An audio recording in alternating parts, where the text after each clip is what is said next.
Tes tes tes.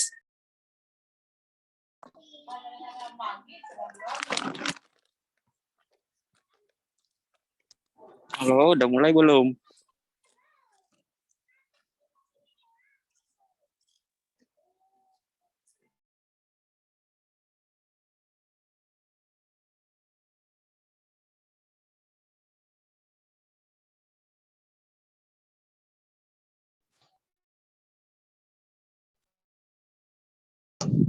Mana saya tahu, saya kan ikan.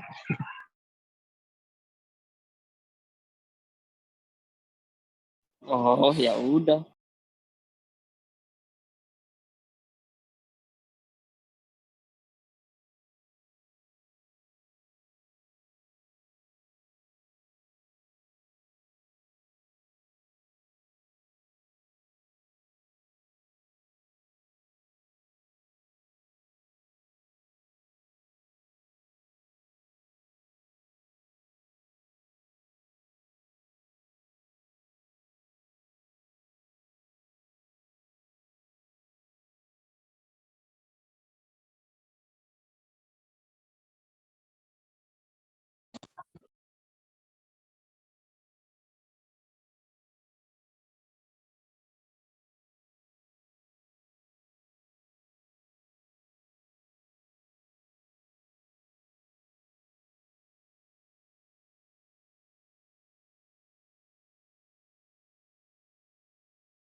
Oke, check sound 1, 2, 3. Halo everyone. Kalau sekarang suara saya terdengar tidak? Cek, cek. Halo. Halo. Dengar, Mister. Terdengar ya? Oke, Ya. oke. Ya, Biar sorry. Pak, biar Pak. Oke, wait a minute. I will share the material.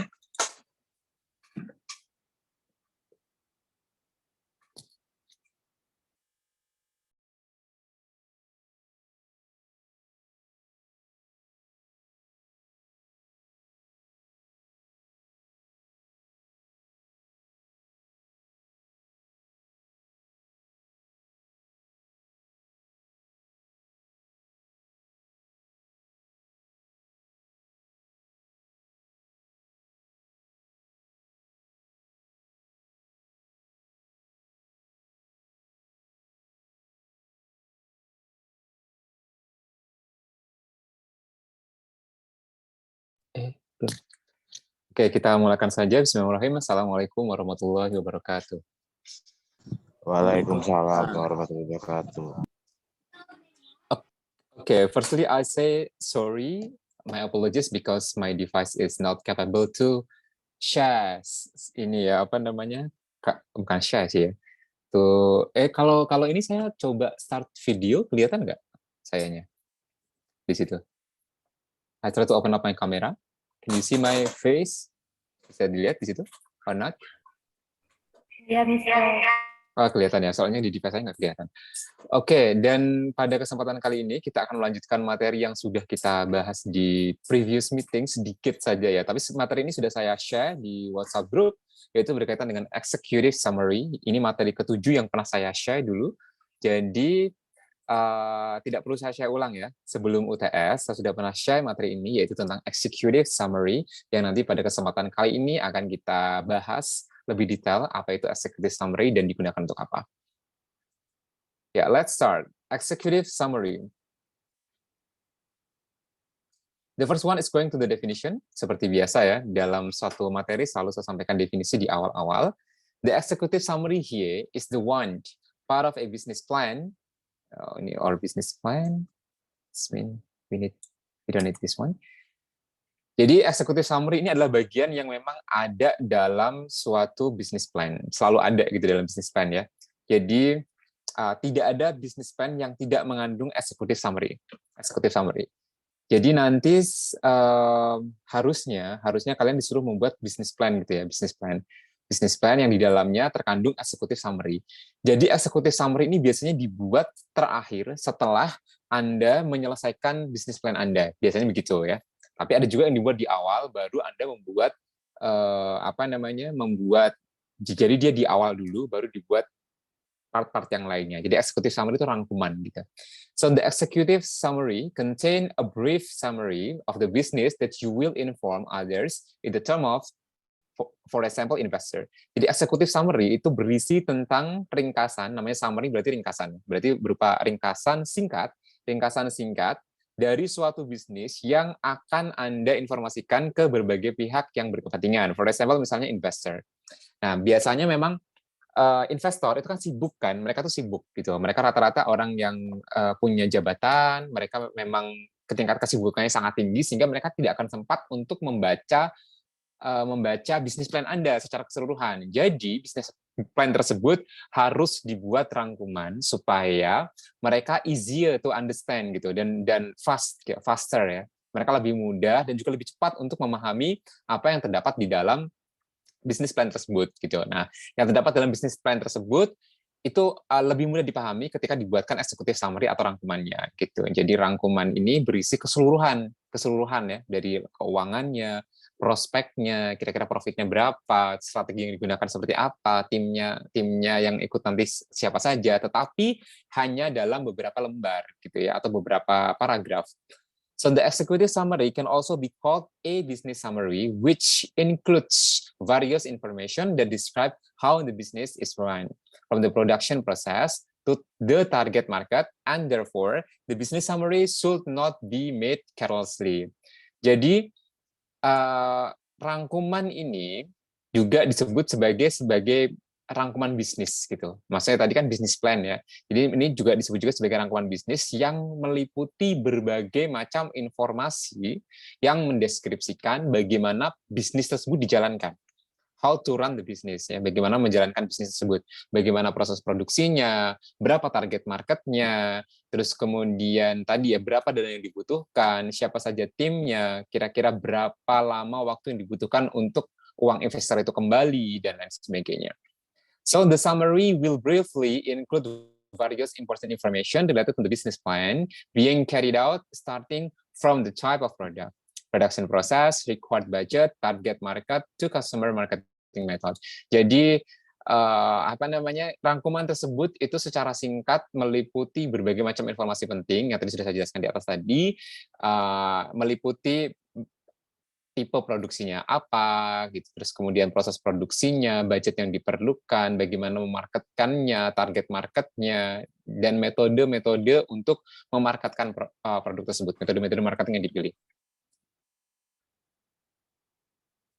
Therefore, it is very important to make a summary of a business correctly and accurately in order to attract investor like a business plan. Investor will see and consider what you wrote in summary before deciding whether to invest or not. Investor will only invest in business with good prospect.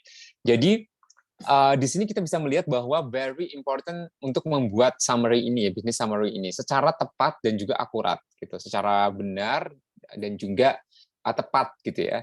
In order to attract investor, untuk menarik siapa? Untuk menarik perhatian para investor. Karena kan proposal ini nanti akan kalian berikan kepada para investor gitu. Mereka yang punya uang, mereka yang nantinya akan mendanai gitu ya. Mereka yang nantinya akan mendanai bisnis Anda gitu.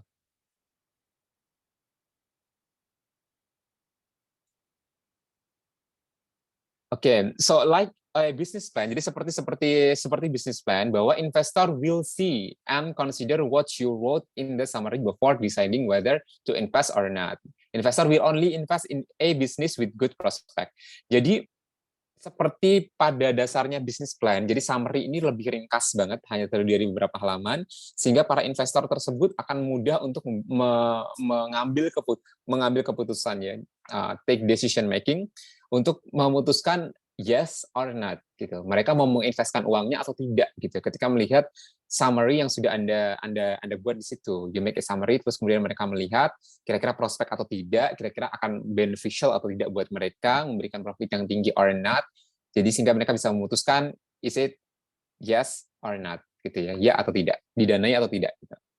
Then let's going to the second subchapter, yaitu fungsi dan keuntungan dari executive summary. Jadi apa sih benefit yang akan didapatkan dari adanya sebuah executive summary? Creating an executive summary is something that should not be missed because it is so important part of the business plan. Jadi membuat executive summary itu adalah merupakan hal yang nggak boleh dilupakan dalam membuat business plan, karena itu memang sangat penting sekali, terutama bagi para investor. Gitu. It can even be said that the summary in the initial foundation for running a business. No less important than a business plan, the executive summary has the following function or benefit. Jadi tentunya executive summary ini kenapa harus dibuat gitu, karena dia memiliki beberapa keuntungan bagi si perusahaan ataupun bagi si investor itu sendiri. The first one is apa saja manfaat dan keuntungannya. Yang pertama adalah the executive summary contain a brief summary of your business plan, making it easier for other like investor to understand. Jadi executive summary tadi sudah saya sampaikan, dia adalah berisi rangkuman-rangkuman singkat tentang bagaimana bisnis Anda ini berjalan, apakah menghasilkan keuntungan atau tidak, prospek atau tidak untuk didanai, terutama bagi para investor, sehingga nanti mereka akan memutuskan whether it taken or not, gitu ya, diambil atau tidak. Gitu. Selanjutnya adalah help those who don't have much free time to read the entire content of your business plan so they can understand in it a shorter time. Jadi ini juga akan membantu bagi orang-orang yang tidak punya cukup waktu luang gitu, free time, untuk membaca the entire content, untuk membaca keseluruhan business plan Anda. Kan business plan Anda itu dalam bentuk proposal gitu ya, agak tebal gitu. Mungkin bisa jadi 10 to 15, bisa jadi 10 sampai 50 halaman, dan itu kan cukup tebal ya, itu menguras waktu gitu. Sehingga harus ada bagian khusus yang itu berisi rangkuman, ya walaupun kurang detail ya, namanya rangkuman kan tidak sedetail ketika dibaca keseluruhan. Cuman untuk orang-orang yang sibuk seperti eksekutif di suatu perusahaan, director gitu ya, direktur dan lain sebagainya, they don't have much free time or leisure time to read your proposal. Jadi mereka tidak punya banyak waktu untuk membaca proposal Anda. So, solutionnya ya ini kita harus membuat executive summary karena itu akan membuat mereka lebih nyaman karena membutuhkan waktu yang lebih singkat, shorter time. It's needed a shorter time than the proposal tentunya. Selanjutnya yang ketiga adalah attract investor to invest in your business. Yang terakhir adalah menarik perhatian investor untuk berbisnis di perusahaan Anda. When we make executive summary, ini akan lebih menarik perhatian para investor. Kenapa? Karena tadi dibuatnya ringkas, sehingga orang jadi nggak males untuk membacanya kan, karena ringkas gitu. Sama seperti halnya ketika kalian ini mau ujian gitu, waktu when you remember when you were senior high school maybe or in elementary atau mungkin di junior high school, SD, SMP atau SMA. Dulu ketika kalian lagi sedang ujian misalnya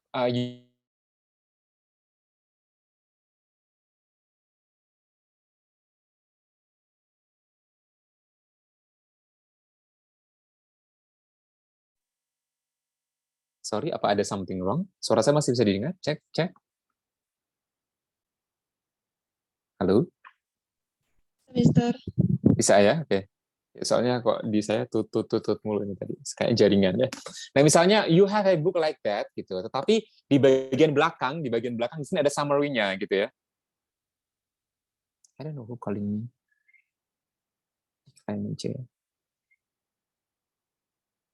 Nah, misalnya Anda punya buku setebal ini, lalu kemudian kalian sudah membuat rangkuman dari isinya semua ini, sudah Anda rangkum menjadi 8 halaman. Ini misalnya bukunya totally ada berapa halaman? Misalnya ini Al-Quran sih, buku. Ini totally ada berapa nih? Lebih 600 halaman ya. Ini ada 600 halaman. Lalu kemudian kalian hanya merangkumnya menjadi 10 halaman. Tentunya kalian akan lebih memilih 10 halaman tersebut untuk mengetahui isi dari Al-Qur'an ini gitu ya. Jadi ini akan lebih menarik perhatian dari para investor karena make it simple, have a shorter time than you must, daripada Anda membaca read all this book gitu ya. Nah, jadi ini kurang lebih 3 manfaat atau keuntungan yang akan didapatkan oleh investor when they read an executive summary on your proposal or business plan. Selanjutnya, apa saja sih isi? Isi yang harus atau wajib ada dalam executive summary. Ya, ini sebenarnya saya rangkumkan dari beberapa sumber gitu. Jadi tidak hanya dari satu sumber, kurang lebih 5 atau 6 sumber ini saya gabungkan. Karena berbeda-beda ya. Masing-masing sumber itu they have their own style. Sorry, wait up a minute. Ini yang telepon saya siapa terusnya? Wait up a minute ya.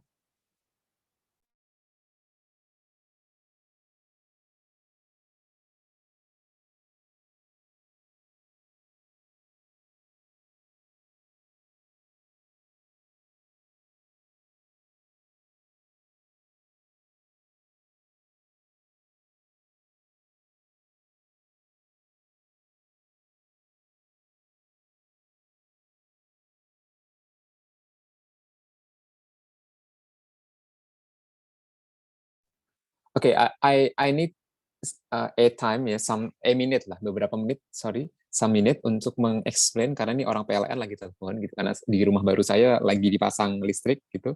Jadi mohon maaf ya, ini saya angkat dulu ya teleponnya ya. Sorry. Saya selesaikan dulu urusannya.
Oke, so sorry karena ini apa namanya tukang PLN-nya agak ribet ini ya. Nyari alamatnya nggak ketemu. Padahal sudah di-share foto alamatnya, foto rumahnya dan lain sebagainya, tapi masih belum ketemu katanya. Oke, kita lanjutkan lagi. Kita tadi sudah membahas mengenai content dari executive summary. So, what is the content of an executive summary? Apa saja sih konten yang harus tidaknya ada dalam suatu executive summary? So, in addition to the component or element that must be included, so also have to pay attention to what content should be included in the summary. Broadly speaking, the content of the executive summary are, jadi kurang lebih nih, executive summary setidaknya terdiri dari first, problem, masalah. Maksudnya seperti apa nih? Kenapa executive summary harus berisi sebuah masalah? Do not hesitate or be ashamed to write down what the main problem is so that you have a certain business idea. Or it can be said as a background that makes you want to run a business in certain field. Jadi maksudnya problem itu seperti misalnya for example, Gojek. Gojek dulu ketika pertama kali ada di Indonesia, atau mungkin Grab ya, Grab at the first time, Grab atau Gojek pertama kali ada di Indonesia, tentunya mereka, Nadiem Makarim ini, saya nggak apa-apa ya menyebutnya Nadiem Makarim karena seusia saya, ini umurnya sama kayak umur saya, Nadiem Makarim, Pak Nadiem Makarim lah ya, sama. Nah, beliau menggagas ide ini, membuat Gojek, karena apa? Nah, karena ada masalah yang muncul di masyarakat. Apa masalahnya? Yaitu transportasi yang nyaman, yang faster, cepat, easier to get, mudah untuk didapatkan tanpa perlu keluar rumah. Jadi mereka bukan tanpa perlu keluar rumah, ya, maksudnya tanpa mungkin jalan agak jauh atau kemana gitu. Sehingga mereka cukup menunggu di depan pintu atau di depan rumah, so it make easier for them. Itu problem. Lalu dicantumkan di situ. Jadi background ya. Background itu artinya latar belakang. Latar belakang kenapa Anda berbisnis itu gitu. Jadi problemnya harus disampaikan di sana. Lalu kemudian jangan hanya masalahnya saja, tapi harus dibarengi dengan solution. So solution, after providing identification of the problem as a point 1, point 1 kan problemnya. So point 2 is followed by the solutionnya. Diikuti dengan solutionnya. Then convey the idea of a solution to solve it. This is important so that investor can be interested. Ini kenapa harus dilakukan? Karena ini sangat penting sekali untuk membuat investor Anda tertarik. Oh, ternyata Anda punya solusi. Solusinya Anda menghadirkan Gojek. Gitu ya. Jadi Gojeknya nanti pertama belum ada Grab atau GoCar atau GrabCar gitu ya, tetapi baru ada GoRide gitu atau Grab motor gitu ya. Jadi baru ada dua tersebut pas awal-awal kemunculannya. Nah, tentunya nanti akan muncul lagi masalah baru. Orang butuh makanan yang dapat diantar, orang butuh nyaman, lebih nyaman yang pakai AC, akhirnya ada GrabCar, terus nanti ada GoMassage, ada yang lain sebagainya, ada pelayanan untuk bersih-bersih rumah dan seterusnya, karena muncul problem-problem baru yang bisa diselesaikan oleh perusahaan tersebut, oleh produk tersebut, itu ya. Nah, jadi setelah problem, poin kedua yang harus dicantumkan wajib nih adalah solution. Jadi jangan hanya menyampaikan problemnya tanpa ada sebuah solusi. Jadi artinya perusahaan Anda itu merupakan solusi dari problem tersebut gitu. Artinya itu bisa dibuat sebuah bisnis kan. Jadi bisnis itu berawal dari apa sih kebutuhan masyarakat yang hendak kita temukan solusinya gitu. Problem yang terjadi di masyarakat yang hendak kita selesaikan melalui solusi yang kita tawarkan. Dan next yang ketiga adalah solid team. Don't forget to also inform who and how many teams you need. A solid team is very influential on the progress of the business, including people who have expertise in accordance with your business field. For example, misalnya Kak Seto, dia punya nama besar ya, Kak Seto tuh punya nama besar, sehingga ketika beliau bikin sekolah, itu akan easier, lebih mudah gitu. Misalnya beliau bekerja sama dengan orang-orang yang memang concern di bidang pendidikan gitu, profesor siapa, dokter siapa, atau aktivis pendidikan siapa, yang ketika mereka itu bergabung, itu nama besar mereka akan lebih membuat mereka itu lebih mudah untuk diterima oleh para investor atau diterima oleh masyarakat. Selain hanya nama besar, tapi juga tim yang solid. Artinya memang komposisinya itu jelas. Yang megang keuangan memang ahli keuangan, yang megang IT memang dia expert in IT. Terus kemudian yang mereka memegang marketing ya memang mereka yang memang sudah expert in marketing field gitu ya. Nah, jadi sehingga terbentuk tim yang benar-benar solid dan kokoh. Dan ini harus ditonjolkan juga. Jadi siapa timnya? Siapa yang nanti akan running our business gitu. Siapa yang nanti akan menjalankan bisnis kita. Selanjutnya adalah market segmentation. So based on the background of the problem or identification of the solution, you must determine the right market segmentation for the product. Who and which group will be the target market? Gitu. Based on the background of the problem. Ya, jadi berdasarkan problem dan juga solusi yang sudah Anda tawarkan di atas gitu. Nah, Anda akan membuat market segmentasinya. Segmennya siapa nih? Oh, segmennya adalah kelas menengah atas, berpendidikan minimal S1, gendernya laki-laki, agamanya Islam, tinggal di daerah Tangerang Selatan, tepatnya di daerah BSD dan Bintaro. Itu sebagai sasaran target segmentasi pasar Anda. Jadi spesifik ya, target marketnya itu apa? Gitu. Jadi ditentukan tuh. Jadi si pembaca ini tahu, oh iya nih, jadi produk kita tuh sudah ada target marketnya sendiri. Siapa pasarnya nih, menyasar siapa nih? For example, misalnya Apple, produk-produk terbarunya itu kan hanya bisa dibeli oleh kalangan menengah ke atas kan, karena harganya yang cukup fantastis. Apple 13 misalnya yang 1 tera 30-an juta gitu. Jadi kan hanya bisa dibeli oleh golongan menengah gitu. Oke, selanjutnya adalah kompetitor. Kompetitor juga wajib disampaikan. Jadi jangan sampai oh ternyata tadi kayak Gojek kan dia harus atau mungkin sekarang Maxim ya. Maxim kan akhir-akhir kan. Jadi sudah ada Gojek, sudah ada Grab gitu. Sehingga dia harus dicantumkan lawan utamanya itu siapa gitu. Kompetitor utamanya itu siapa. So the things that is no less important is who the competitors or kompetitor sama ya. Who is the competitor in the business area ya. Nah, siapa sih kompetitor bisnis di area tempat dia berjualan tersebut? Are the strength or weakness of the existing competitor? Sampaikan juga, also mention what are the strength. Analisis juga nih, kekuatan Anda atau kelemahan Anda jika dibandingkan dengan para kompetitor Anda. Jadi Anda membuat tabel-tabel perbandingan nih. Misalnya Anda ini Maxim ya, Maxim. Terus sebelah kirinya Grab, sebelah kanannya lagi Gojek. Kalian bandingkan tuh misalnya. Kelebihan Anda tuh ada di posisi mana yang kalian tonjolkan sehingga kalian berbeda dengan si Grab sama si Gojek ketika kalian itu Maxim misalnya for example ya. Nah, jadi mampu dibuat perbedaannya, perbedaan pembeda utamanya dan lebihnya ada di mana kekuatan Anda sehingga meyakinkan bahwa Anda bisa bersaing dan bisa bertahan hidup gitu ya.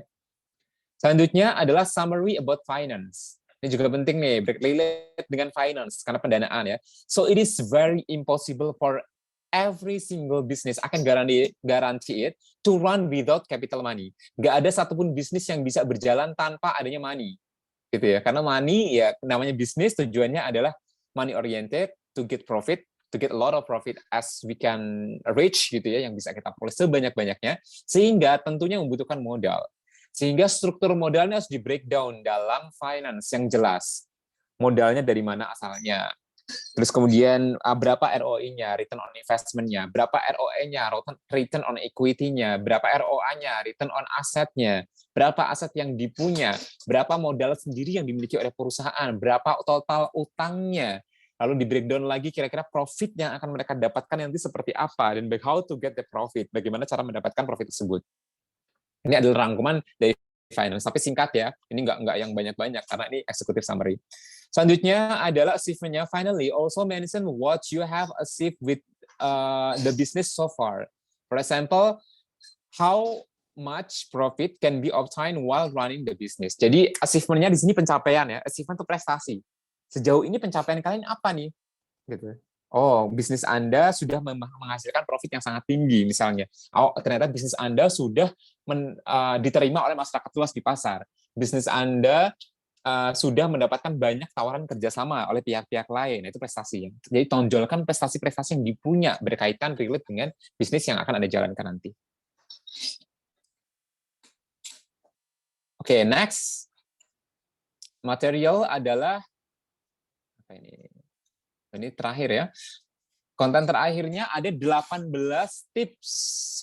Sebenarnya nggak mungkin sebanyak ini ya, tetapi karena ini saya ambil dari berbagai sumber, gitu. Sekali lagi saya rangkum, yang sama saya buang, yang nggak sama saya masukkan ke sini. Jadi ini ada beberapa tips, baik singkat maupun agak panjang, berkaitan dengan how to make a good executive summary. So basically the key to making an executive summary is a concise and short.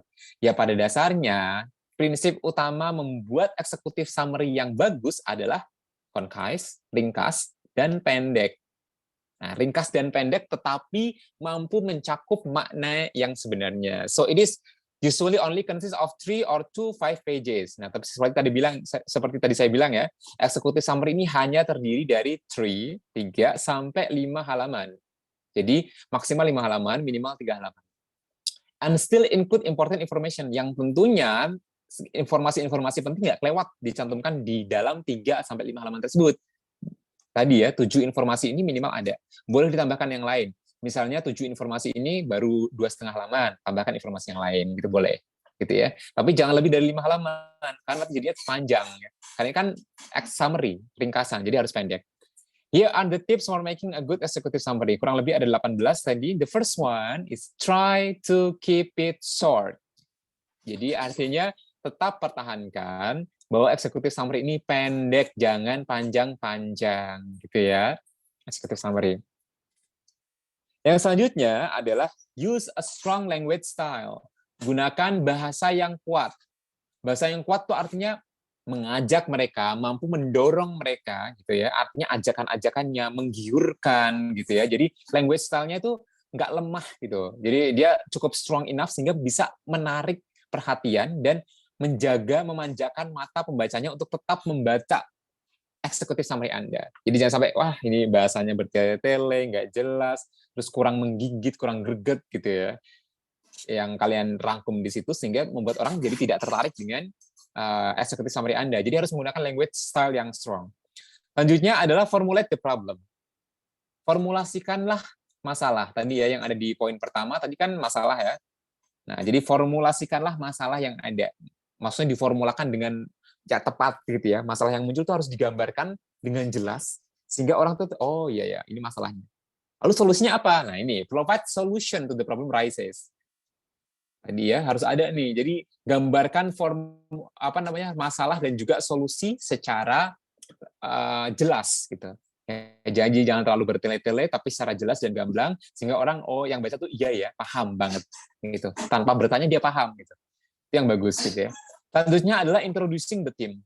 Memperkenalkan siapa timnya tadi ya, karena ini merupakan konten, jadi ya memang harus ada nih memperkenalkan siapa konten tim Anda. Tadi misalnya Sinta, Sania, terus siapa lagi? Misalnya Anissa Julianti sebagai marketingnya. Pengalaman Anissa Julianti sudah pernah menjadi manajer marketing di perusahaan apa misalnya. Terus Givania Putri sebagai manajer keuangan. Givania Putri sudah menjabat sebagai manajer keuangan selama 20 tahun. Nah, itu kan berpengalaman ya di perusahaan apa misalnya yang bagus. Nah, jadi di situ introducing your team sama prestasi-prestasinya sehingga membuat orang yakin bahwa timnya ini tim yang kokoh dan kuat. Selanjutnya yang keenam adalah describe market segmentation. Mendeskripsikan market segmentation-nya tadi. STP ya, sudah pernah belajar ya, segmentasi, target, segmen-segmennya itu dibuat segmennya untuk siapa saja, agama apa, range usia berapa, tingkat pendapatannya berapa, kelas status sosial di masyarakatnya apa, pekerjaannya apa, usianya berapa, gendernya apa, dan seterusnya. Ya. Selanjutnya adalah explain how to deal with the competitors. Selanjutnya yang ketujuh adalah jelaskan bagaimana caranya Anda bersaing dengan para kompetitor yang sejenis gitu, dengan produk Anda. Tadi misalnya ada Maxim, bagaimana sih cara Maxim itu bersaing dengan Grab dan Gojek yang memang sudah mengglobal gitu. Sudah ada di Asia Tenggara, sudah ada di dunia gitu ya. Mungkin sudah luas wilayah pemasarannya gitu. Di tempat Anda memasarkan produk Anda gitu. Jadi jelaskan gimana caranya Anda bertarung dengan mereka. Terus mampu dijelaskan, jangan sampai nggak tahu atau ngikutin cara mereka yang nanti tentunya akan kalah dengan yang sudah terkenal gitu ya. Kan berbeda yang belum terkenal dengan yang sudah terkenal. Selanjutnya adalah create a financial summary. Buatlah rangkuman finansial tadi ya, permodalan, how to get the profit, ROE, ROI, ROA-nya, return, cara pengembalian modalnya gimana, dan seterusnya. Lalu yang ke-9 adalah presenting achievement.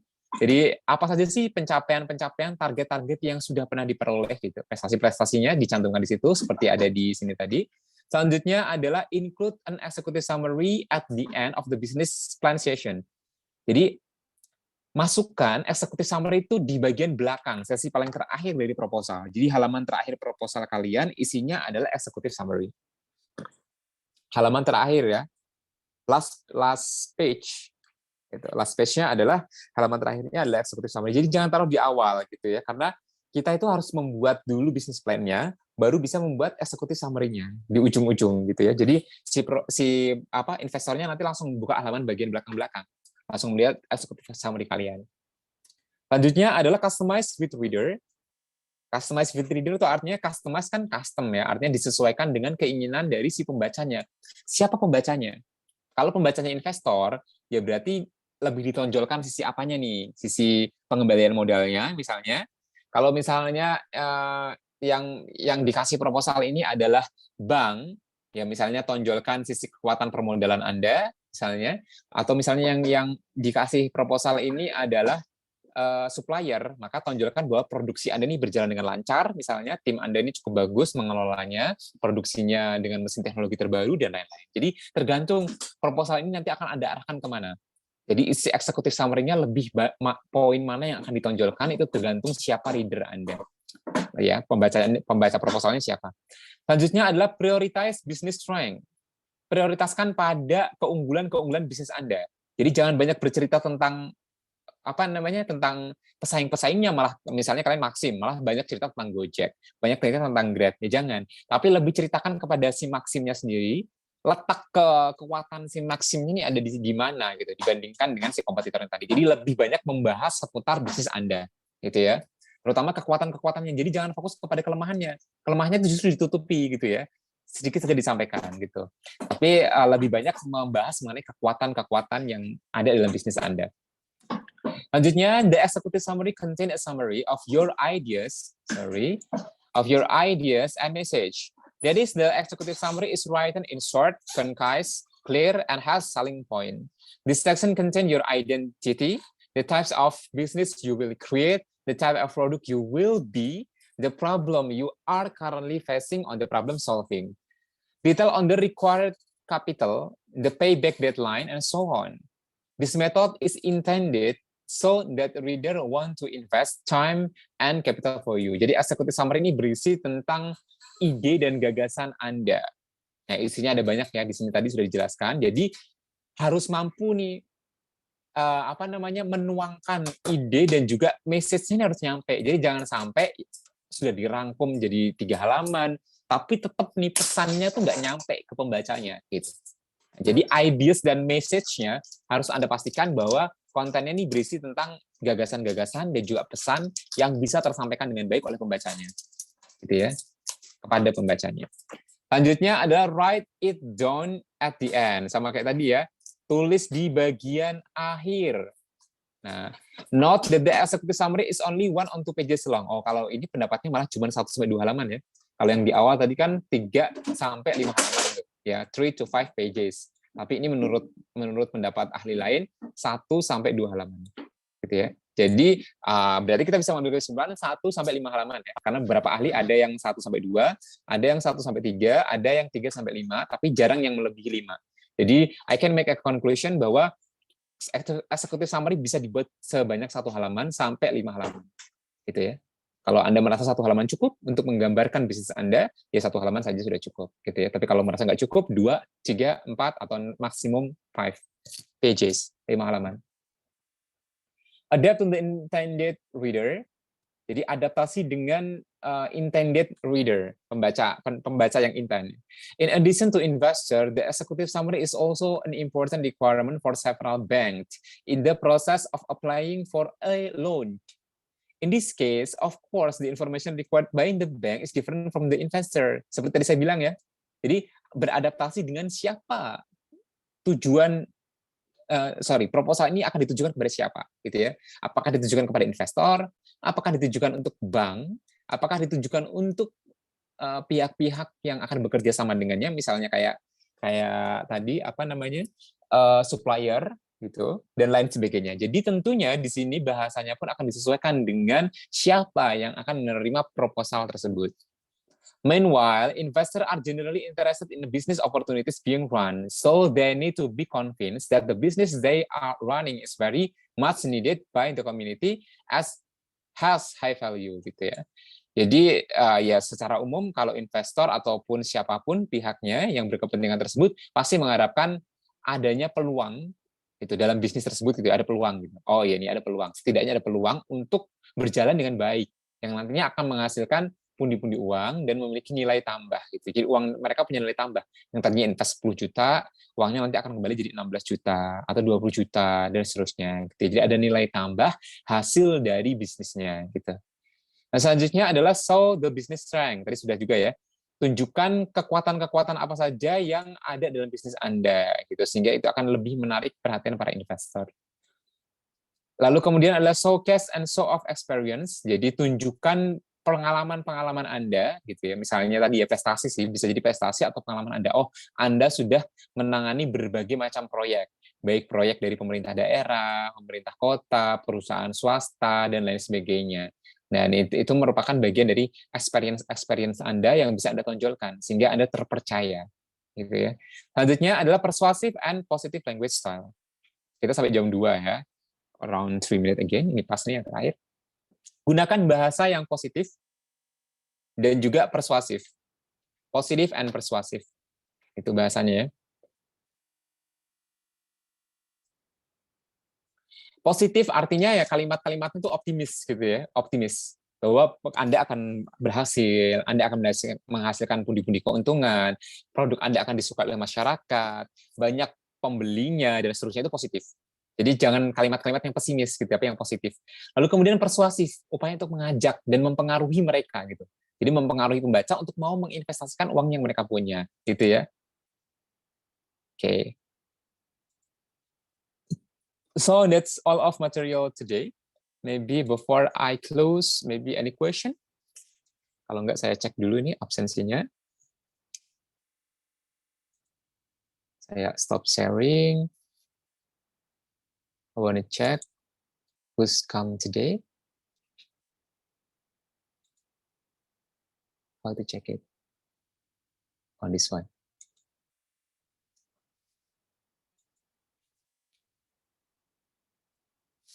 Okay, wait a minute. I need a paper.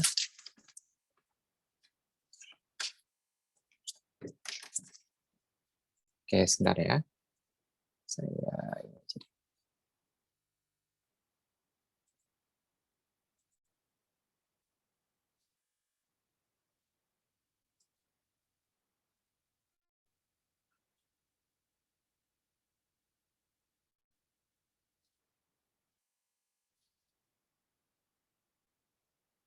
oh, banyak kali nggak muat sekali capture.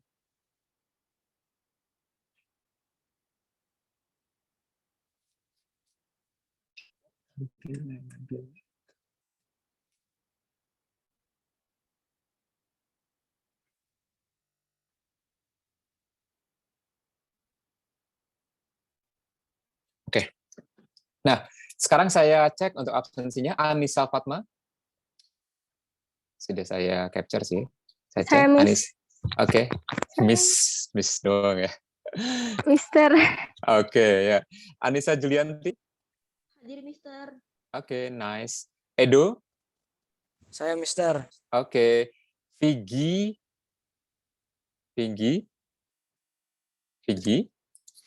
Vicky ada tak? Kameranya, mikrofonnya bermasalah. Vicky. Virial. Hadir. Oke. Givania Putri. Hadir, Mister. Mister, saya Mister. Oh, Vicky ya. Oke. Gigi, Mister. Siap. Oke, Givania juga hadir. Ifti Saroh. Oke, Vicky hadir. Ifti Saroh. Hadir, Mister. Hadir. Ya. Oke. Ifti Saroh sudah. Ihsan Rama dan Ihsan. Hadir, Mister. Oke. Lembut suaranya Ihsan ya. Kalem anaknya nih. Nggak petakilan ya. Belum tahu aja kalau ngereak ya Ihsan ya di rumah ya. Indra Sail. Hadir. Oh, ini Indra juga ini nih. Kalem nih sepertinya ya. Rifai. Hadir. Oh ya, Rifai habis makan nih, semangat ya. Nabila. Hadir, Mister. Oke, selanjutnya NN. Nani. Hadir. Oke. Nayara. Saya, Mister. Oke, Niken. Hadir, Mister. Oke, Safitri. Fitri. Safitri? Oke, ada suaranya ya. Iya, siap.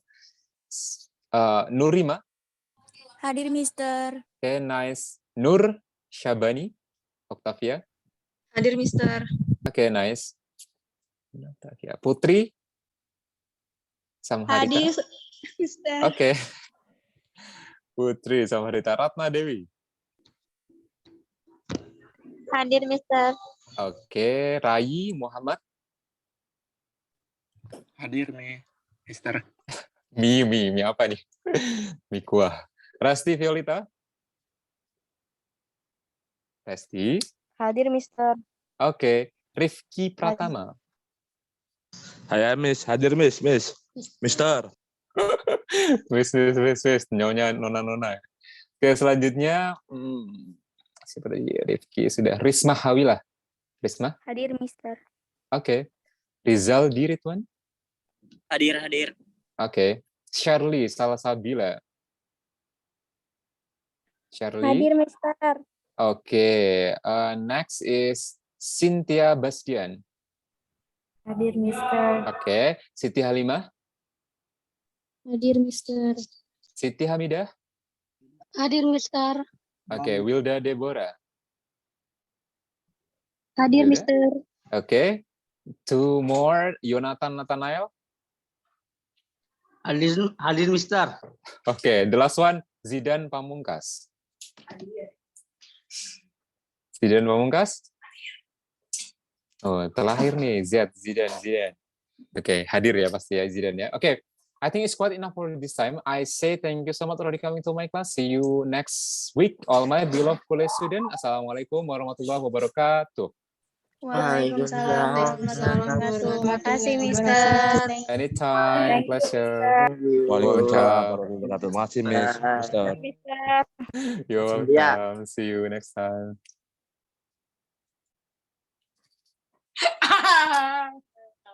Tangannya loh.